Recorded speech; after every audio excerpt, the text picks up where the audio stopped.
This is the new reality of New York. All those small homes are security. Wait, all those small boats make your that boat do not like. That is right. Yeah, they make sure nobody comes close to that boat. Yeah, there's a lot of security around that. And here's the deal with the little kids and what's coming up out of underneath those tents in Central Park is they're bringing children up, but the problem is the babies and the children are dying when they get to the top.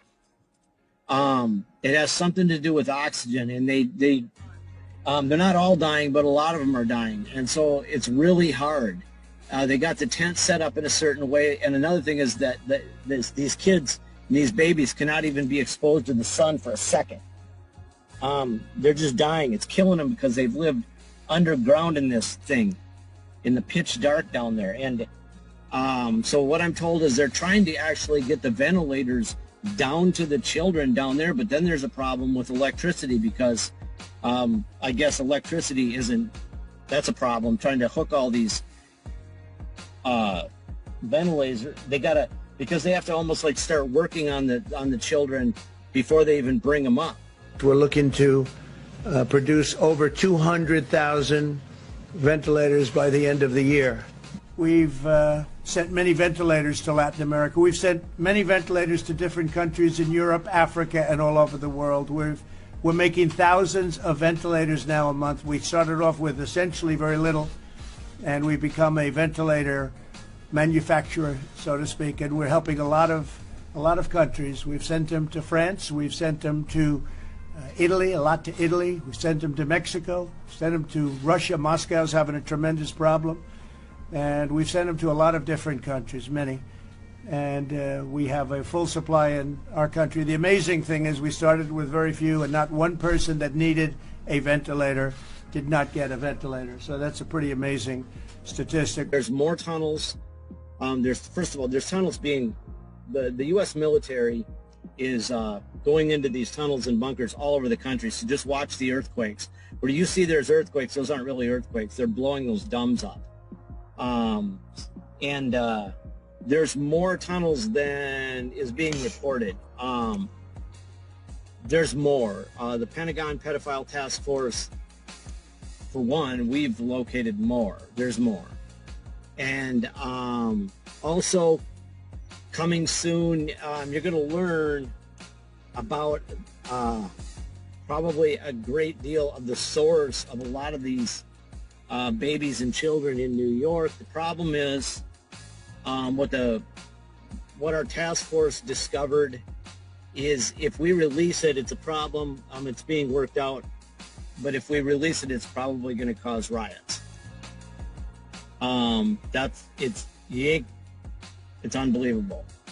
It's global, but if I get into the details, we got to work that out. That's coming soon, though. We know how they did this, how they get a lot of these babies and kids and children, and it involves CPS. Babies, the social services will do it, unfortunately.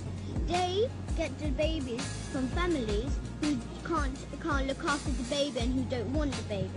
Really? Yes. So that's what I'm going to say for now. Yeah. I just wanted to jump on and let you know that's what's going on. The babies are dying when they get them up.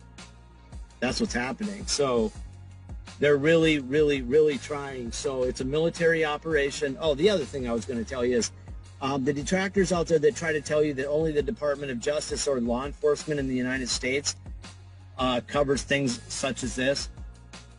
They're deceiving you, because here's the deal. The reason the Pentagon pedophile task, the reason that the military is involved, and that's where our information goes to military generals. I know their names, folks. These generals that are doing this. I mean, don't let my detractors and those liars buffalo you. This is really happening.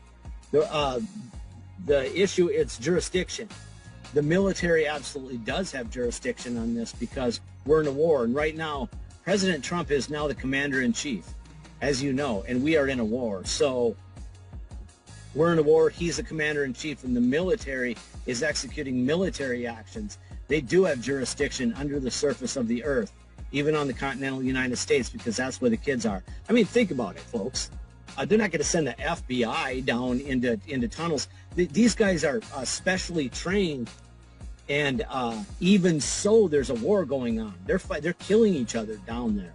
So absolutely pray for our soldiers, and pray for President Trump. Pray for Melania. Pray for General Milley, and all of our military. I think I'll probably leave it at that so I don't lose this internet connection. And pray for the babies. Right now the numbers fit like 50,000. There's going to be more, I'm told. I'm told there's way more. We're finding more tunnels.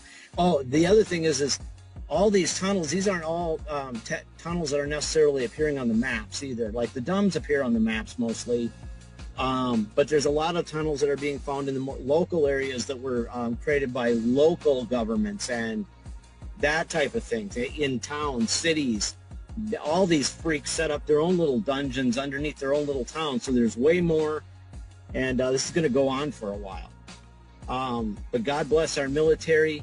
We're winning. We're winning.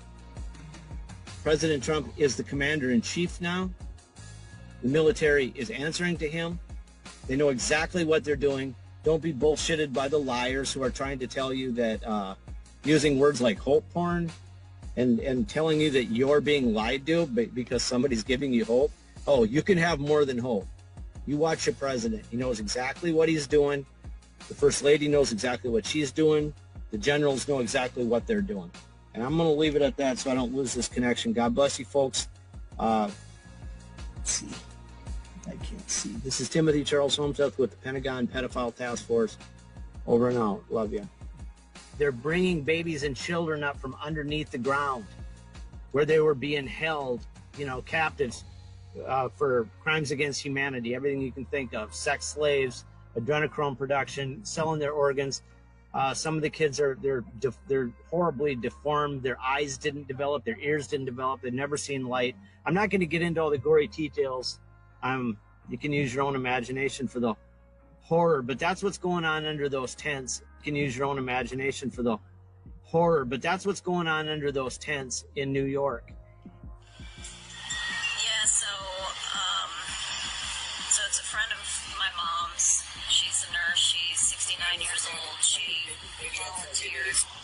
So apparently, she is working in a MASH type unit in Central Park. And I don't know all the details of what she told my mom. I don't know if it's more than what I've already told you, but she just said the thing with the kids, it's real, and I have to tell you, it's horrible. So horrible. And she said, please, everybody be praying for those children and for the medical people.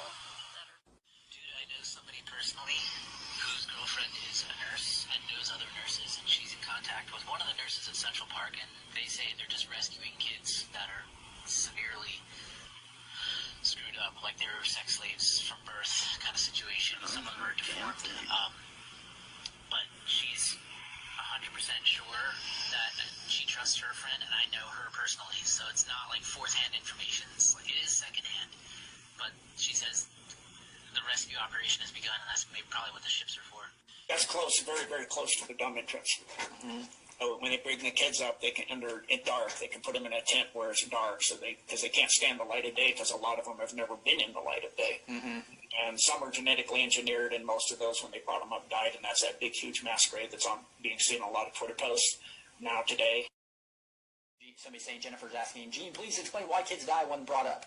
So if a child or a person is born down there in the dark, and they're essentially just a slave or a tool, and they get brutalized every day, and they're very fragile in the first place, and they've never been in the light of day. And I've experienced this somewhat myself when we go to sea in a submarine, and I've been out as long as 123 days straight. And when we surface, my eyes can't take the light of day, and I sunburn within minutes. Like 15, 20 minutes, I get really, really bad sunburn. And so you can't take broad daylight like that. You have to adjust to it slowly. And if you've never been in bright daylight, your eyes don't have the ability to dilate enough down to be able to take sunlight, and your skin has never developed the melatonin in the skin, the melanin in the skin to be able to take sunlight. That's why you see with animals in caves where they become albino after a few generations, because the bodies don't make the melanin anymore and don't need to. And if you don't need something, that's why their eyes eventually completely go away. They don't even see them anymore because it's dark down there. There's no use to have them. So, the body is made differently to be adapted to that type of environment. So that's the same going on here. Some of these kids are fifth generation. They've been taking kids since the 40s. So if you say every 20 years is a generation, you have the 40s, the 60s, the 80s, 2000, and now we're going to 2020. You have fifth generation down there that were born down there. 4 generations have been born down there. From kids taken back in the 40s, had children, and then they had grandchildren, and they had great-grandchildren, and those had great-great-grandchildren. So, I mean, you're literally starting to adapt the people down there to being in the dark all the time. And this is a picture of one of the kids with some kind of odd hand-like thing. Yeah, that does not look like a regular hand, does it? No. It doesn't look like a regular ear either. No. Interesting. So they wait in the dark because, like you said, they learned a lot when they rescued the kids from California, where they bring up in the light, and many of them didn't survive, right? Yeah, they lost 10% within the first week. That's the same picture there. Yeah, just circling and showing you specifics here. I know, sure that what they're pointing at there. They're saying that there's something that's part of the person that's way far away from where a person's head would normally be able to extend it. So how can this person's side of their face or head be that far over? Yeah, it's interesting. Yeah, they do disgusting things to create this, things that should never be done. Okay, let's go back to this picture real quick. Now, I do agree with everything that Gene had to say about this. This is clearly a child. He is apparently mutated, but as far as the appendage above his head, this is another possibility. It could be a hand. Not that I agree with the anatomy of this drawing, but it is another theory, another possibility. Just another normal day in the ship doing dental cleaning on a pale, hairless person. Hands look odd as well. So again, if somebody had the virus, maybe they can't clean their teeth for a few days, but if you've been a slave, an ultra slave, they don't care about your teeth. Quite often they need thousands of dollars. So if they're reasonably new, their teeth will still be in bad shape, and they're cleaning the teeth and things to help get the teeth healthy and save them. And this is some of the guys suggesting what some of the hybrid stuff they might have been finding down there. I think that's Tony Podesta art. Oh, yeah. That's just something you really want in your house, isn't it? Okay, if you want to know what kind of sick things these people are doing, look no further than Tony Podesta's art. This reveals a lot about them. It reveals a lot about what they're doing. It's sick. But it also might possibly show us glimpses of what the children, mutated children, may look like underground. Possibilities, maybe these are inspired by them, perhaps, in a very sick, twisted, sort of celebrated way. The forming of the monster with the child, and it's very revealing. Very revealing. So how did this whole operation go down? The assault on the deep underground military base beneath New York and the rescuing of the children that were trapped within. Luckily, we have a very credible source who can give us a little insight. Nighttime rescue operation. Look at that, nighttime. Gene just talked about that, right? This is Timothy Charles Holmesmith. Pentagon once said, this is a quote from his newsletter, he specializes in human trafficking. Pentagon once said the operation was done under cover of darkness, also because of the kids' eyes and skin. Why do you think PG&E shut down the power off? That was a military telling the PG&E to shut the power down. They got to go in the dark. So they went in with all night vision, all in the dark, They did this stuff in the middle of the night, Pentagon One said, and they blew all those underground fires, and because those military boys were pissed, they just blew it. There was a tremendous amount of emotion there, Pentagon One said. Now, I don't know if they're talking about the California one, Gene, that was happening earlier. Talks about the Trump wall. A lot of children. They're talking about this one in New York, that what they found on there, the condition of the kids, the military got upset. It was just too much with all the terrible things they saw, so they got the kids out and they just burned the thing. Joe M. from the Military.com Daily News writes, "There's a subterranean world war raging beneath our feet." Donald Trump tweets, "To all of our youth who are missing the start of their Little League seasons, hang in there. We'll get you back out on the fields and know that you'll be playing baseball soon." But if you separate a couple of the sentences there, very easily it says, "To all of our youth who are missing, hang in there. We will get you back out." Coding? Maybe. Here's a worker going into one of the tents in Central Park. The worker is carrying what appears to be a box of Pampers. Lisa Schoonrad writes, "Yes, great minds. These are not hospital beds. These are victim rooms. Thousands are being freed from trauma right now." Here's a little closer look at what she's talking about. The victim room. And here are some more victim rooms. Here's another picture of the operation in Central Park. And here we have a picture with several interesting details. One, you'll notice the nurse has Bible verses taped to her back. And on the cot to her left, you'll see what appears to be a very small hand. Now, you'll also see on a desk to her right what appears to be a sippy cup. Here's a picture of what appears to be a very malnourished leg. Richard Cordona writes, "They're being pulled from the tunnels. There's a MASH hospital set up in Central Park, New York, screaming for body bags. They estimate they need 100,000. They estimate they will lose 4 to 6% of the victims they pulled out alive. Horrible torture and sexual abuse. Many were bred for this and have never seen the light of day. Some are deformed. All are malnourished. Many needed respirators because the air in the tunnels is stagnant. Officers who've been in the tunnels are losing it. They're issued barf bags before they go in. Their bodies piled up. I don't know how true this is, but one guy said some of the bodies had tiny bites taken out of them. They're speculating that the live, starving children were eating off the dead."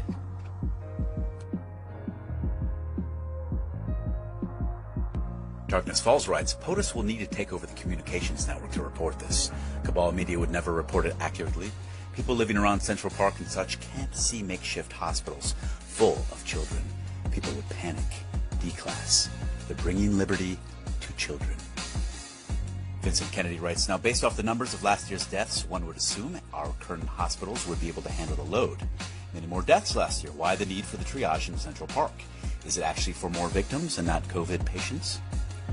Read this person's comment.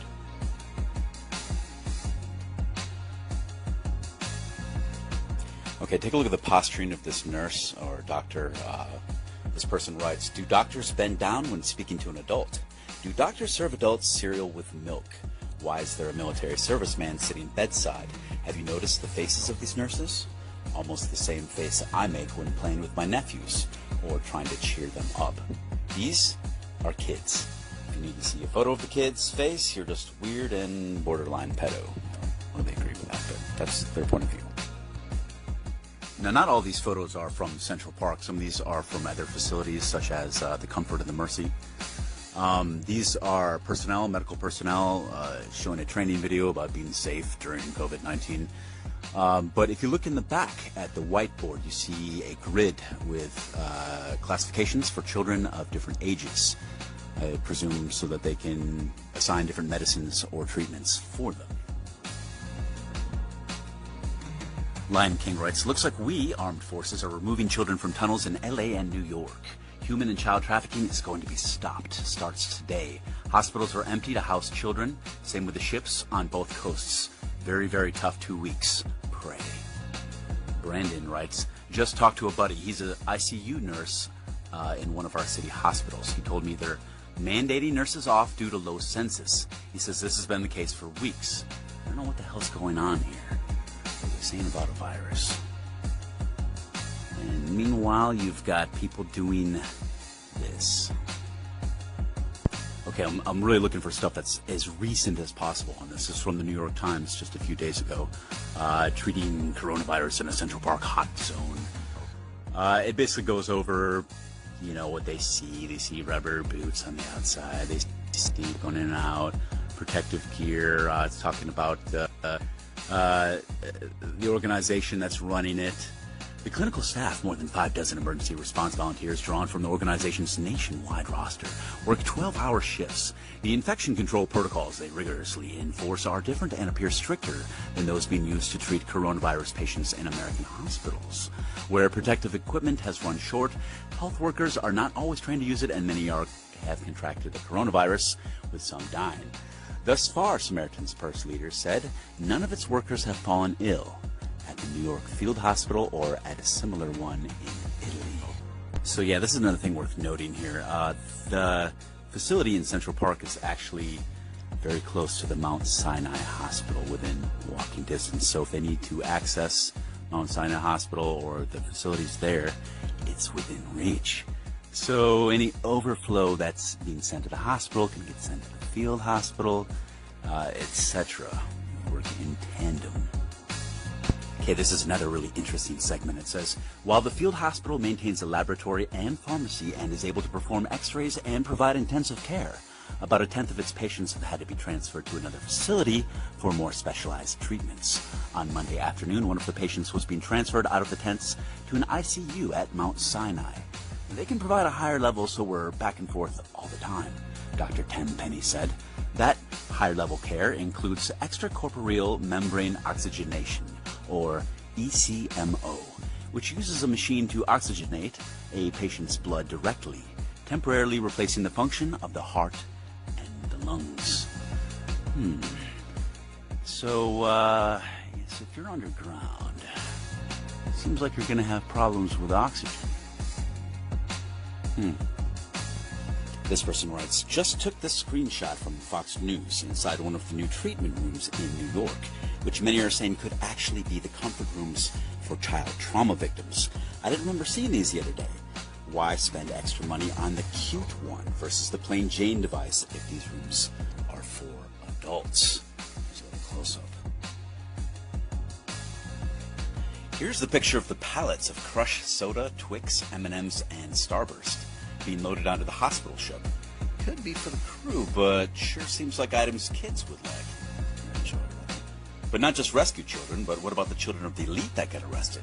You can't send them to CPS, too much corruption still.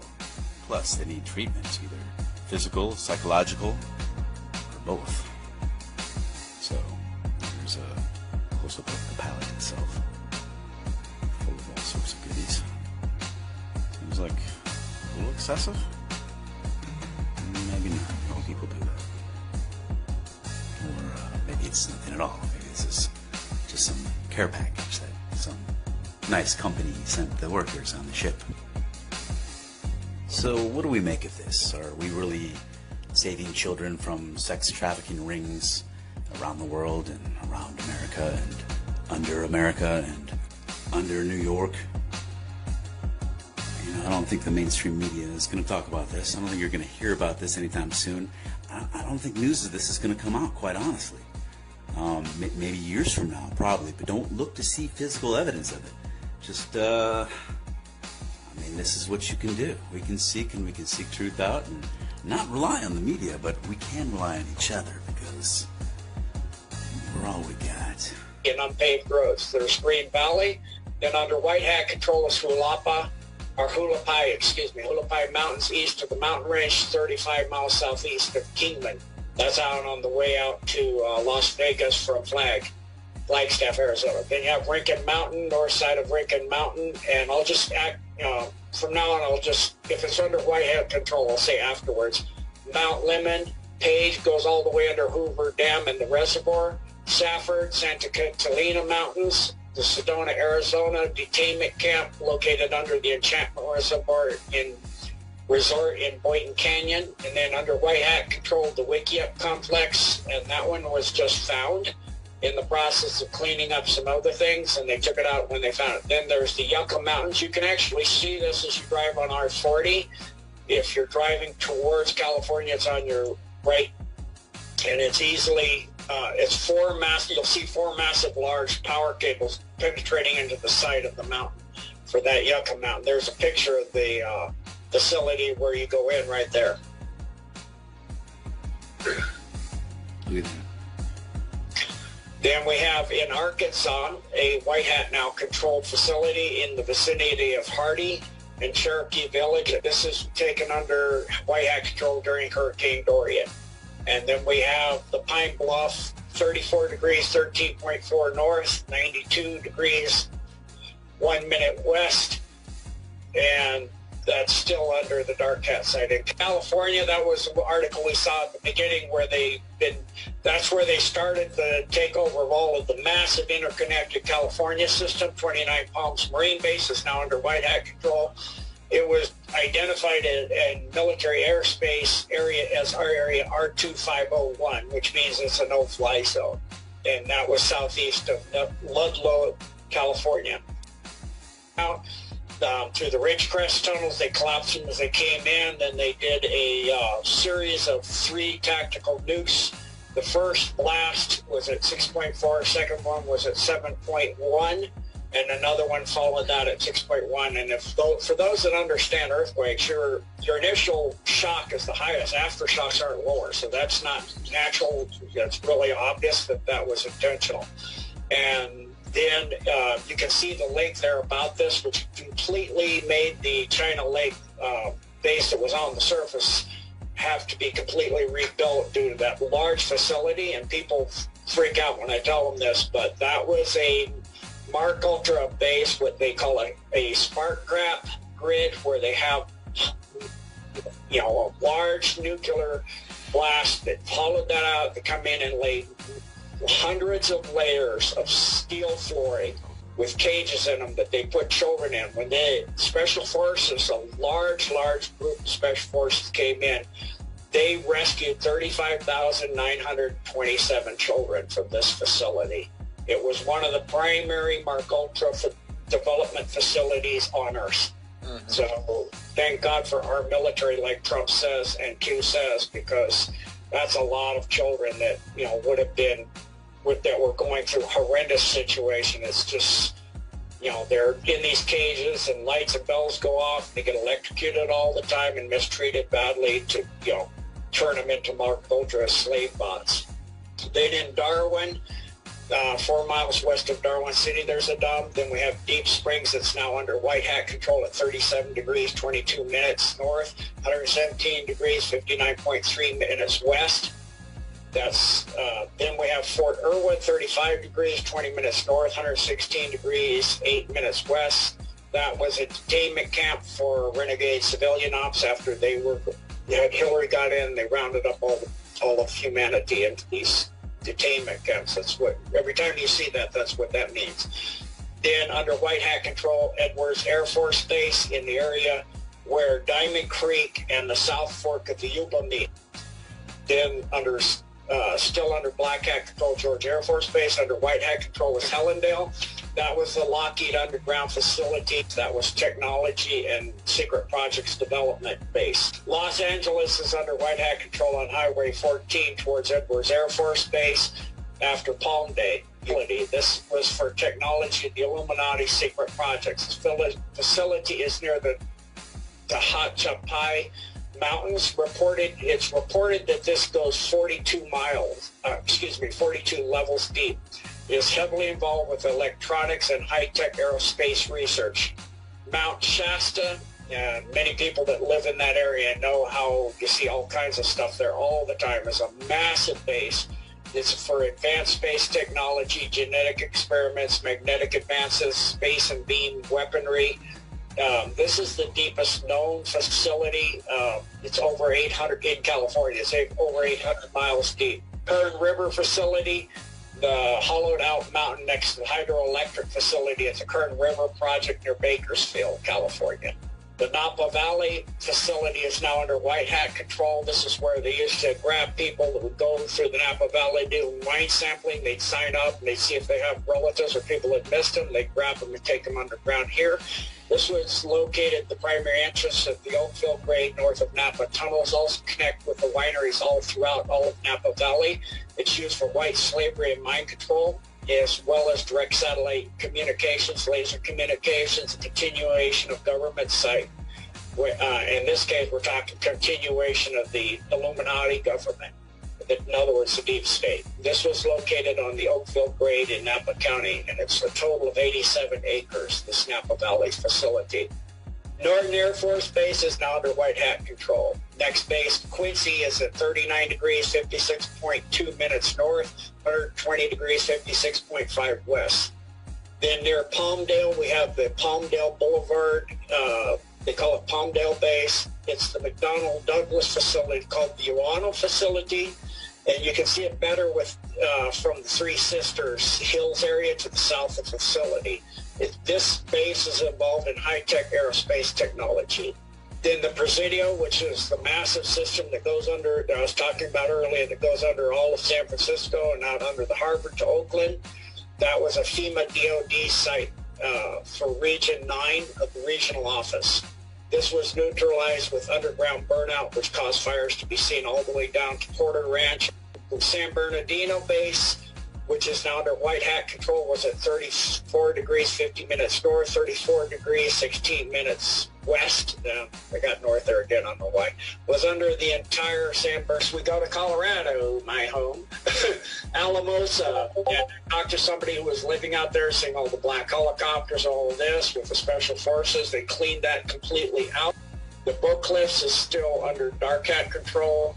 The Boulder facility has been cleaned out. That's the headquarters for the EMC, and which is a type of electromagnetic mind control system that was going to be used once we were all highly integrated with all the nanofibers and nanotech and smart dust that are putting in our vaccinations, in our air, in our water. So they would use that as well as for their Mark Ultra slaves.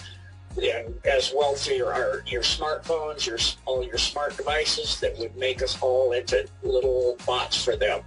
This is genetic. This whole big huge facility was for genetics and geology mining, as well as related to advancing technology for tunneling and underground construction. Under white hat control, that's part of the huge facility that went, as we'll see, from DIA, Colorado Springs, NORAD, Cheyenne Mountain. That was for Canada, U.S., and FEMA. Hundreds of people are on staff. It's 4.5 cubic miles of underground caverns, 45 underground steel buildings. They had a complex of tracks and satellites and missiles and submarine entrances and much, much more. This NORAD facility also controlled the Mark Ultra slave that had the end times programming, which is known as Alex, Janice, and Alexis for callback when they were going to do with Hillary their nuclear war, and then round up the renegade civilians, and they would activate those bots to help take people out. They still have a lot of those bots. From what I've been told, 6 million have been taken out or, got a hold of and taken the implants that they put in them out, and they're, getting their personalities and their beingnesses put back together and getting the demons that they put in charge of each personality once they do the torture and create those personalities. But there's still some, so, when we see the report coming out in maybe with the Durham around March, I would be ready because that's why if they have to do martial laws for these bots, they don't even know that they are. And then that NORAD facility was 1,287 miles of underground road. And that's all now completely under the Alliance control and completely cleaned up. Then there was the Fort Collins, which is still not completely done yet. That came up into the University of Colorado State University at Fort Collins.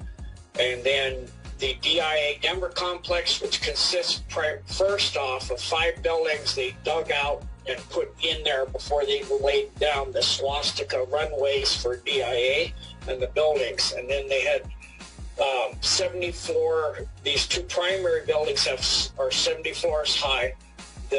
This facility goes down 8 cities, literally stacked on top of each other under Denver, and the lowest city is 22 miles in diameter. So this is a massive facility. I've actually been on the train coming from, flights and listened to, people talking, 2 stories, don't get off at when we get to the main terminal. I got a special tour to go under the big stuff. So, if you're paying attention, you can see that, and that, all of that is connected and underneath there, and you can see it when you ride those trains. If you're paying attention, you can see the train tracks going off in different directions.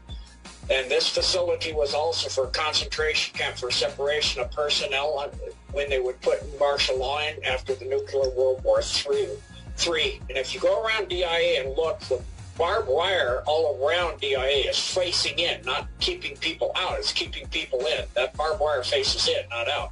You can also see pipes and everything coming out of the ground. You can see that huge ziggurat that continues up until they got this under control. You can see semis coming up and dumping dirt, and then you literally sink into that ziggurat, come up facing the other way with materials to take out. There were 2 labs destroyed by scientists that gave their life back in 2012, taking out a dead man switch. This lab laid right underneath Pena Boulevard. For those people that live in Colorado during that time, there was a 4.7 earthquake, and Pena Boulevard was in excellent condition. They tore the whole thing up, and then they came in with trucks, removed all that debris,